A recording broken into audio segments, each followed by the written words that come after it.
Come on, Facebook, you can do it. There we are. It's always the slow one.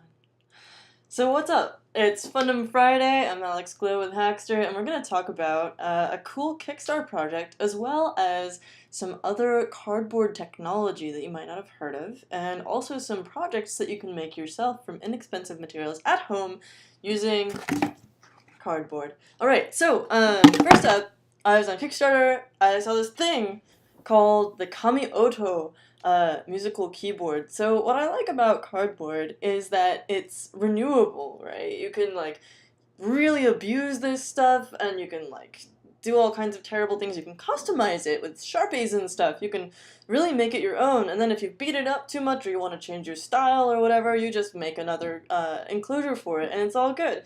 This one is a little bit more complex than most because you will have to, oh, pardon me, I forgot my mic. Alright, so yeah, this one is a little bit more complex than most because you would have to have maybe like a laser cut stencil or something, but it'd be really easy to replicate because you buy the kit in the first place, you get one, and then you just like take a picture of it, and that'll allow you to maybe don't tell them I said you should laser cut your own, but whatever. You bought the kit, who cares? So this one is a synthesizer keyboard. The core of it is these silicone springy touch buttons. And as you can see, you assemble it yourself from these cardboard pop-out pieces, and then you can plug it in to your iPad device or iPhone or whatever. You can use it micro USB, they said. It looks like you need like an OTG adapter. Basically, you get this like full-size USB thing. Oh no, it is micro USB on there, and okay, cool. And then you just plug it into your device, and you can do it that way. But there's also a Bluetooth option that's slightly more expensive. The regular one is $27. Let me double check. Yeah, 3,000 yen, approximately $27. And then the Bluetooth version that doesn't require USB, but obviously does still require power, is going to be $36-ish, 4,000 yen. So that's cool. I think it looks pretty neat and like a very lightweight way to do synth programming and stuff on the go. It's due in August 2018. They have about 2 months left to go, so if you want to see this one become a reality, you should go ahead and pledge now. There are, however, no guarantees. One reason this is interesting to me is because we've recently seen all this hullabaloo about the Nintendo Labo kits. These are cardboard things that interact with the Nintendo Switch, and it's so cool. You can build like motorcycles and fishing rods, and there's even like a whole robot suit, which is really cool. And I'm not honestly much of a gamer, but if I were, like, look at this thing. What a great way to get kids into this stuff, you know? You use strings and cords and straps and pieces of cardboard to create your own custom crazy robot backpack that interacts with your games and stuff. Look at this. And I like that it's very easy to prototype your own pieces that go along with this, you know? You don't have to stick with whatever they give you. Obviously, they're designed to kind of encourage you to start exploring, but then obviously, you know, any reasonably curious kid, any kid, is going to like see this and start wanting to build their own stuff. If you have access to a laser cutter or a makerspace with one, that would be like the perfect way to start getting your kid engaged in this kind of stuff. Besides the fact that it looks fun for grown-ups too, but that one comes with a piano as well. So if you don't want to rely on this thing, or you want like the two of you to be able to, you know, hang out and piano together, you can totally do that. Get your kid one of these and yourself a much less expensive keyboard. Yeah. And this is continuing on in the grand tradition of like Google Cardboard, for example, which I thought was fantastic. Makes it really cheap to get started and build your own add-on to your smartphone. Obviously you need lenses and stuff for that too. Another one you might not have heard of though is the Refund Kit Create that came from Seed a while back. This is a DIY watch kit that includes a little touchscreen. I think it's a touchscreen. It might just be a regular screen. Yeah, Look at it! And it's an actual phone! It's got a whole, like, cellular connection and everything, which I think is totally cool. It's modular. There's all these little extra things you can put in there, like an LED grid and stuff, and little connectors that you can use to connect everything. There's little plastic screws you use to hold it together, and then you're encouraged to, like, design your own enclosures for this thing, which can be anything, and so you can have it on a keychain or your watch or whatever, and it's fully customizable actual cellular phone that you can, like, talk on and text on and stuff. And it also happens to be just, like, a great way of expressing your style, which we know that, like, the more, you know, a young person can express themselves in building the stuff, the cooler it is going to be to them.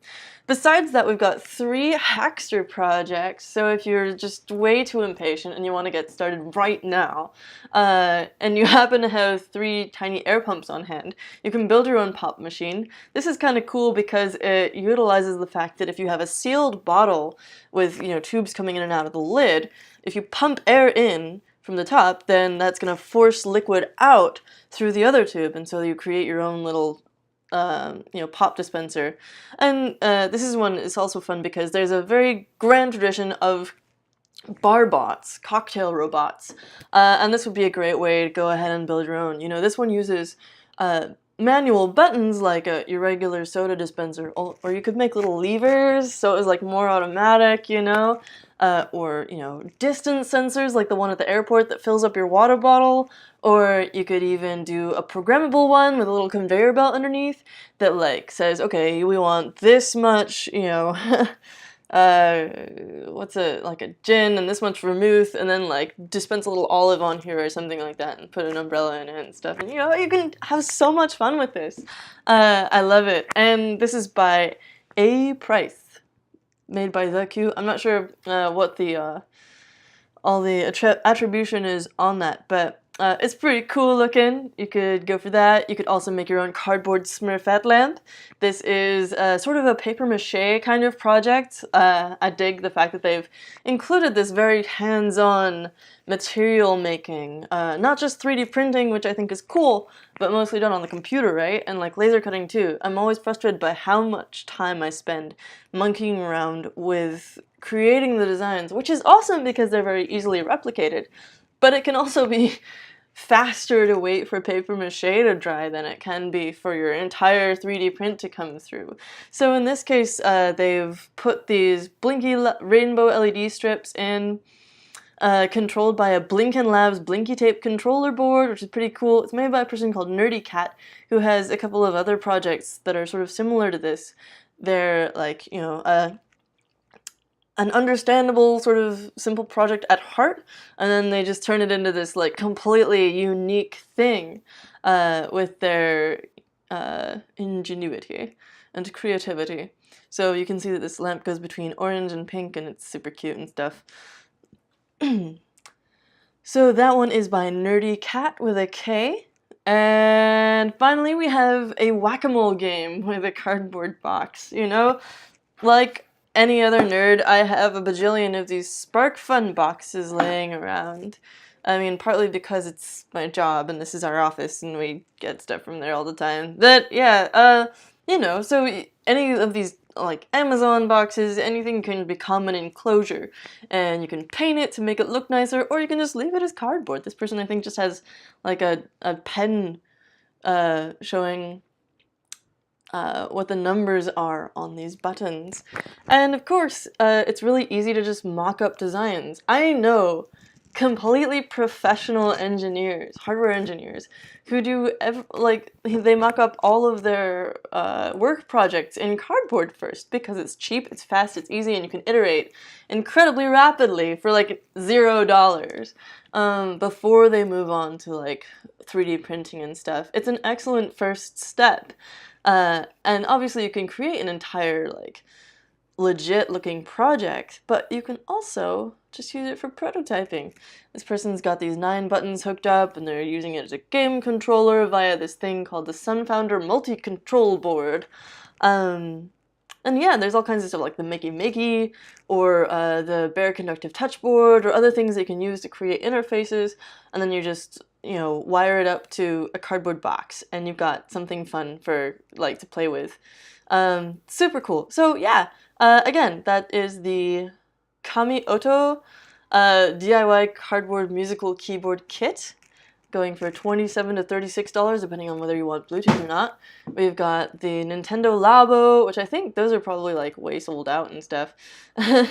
Google Cardboard, obviously. The Refund Kit from Seed Studio, which is 60 bucks and it's in stock. A fully functional cellular telephone device.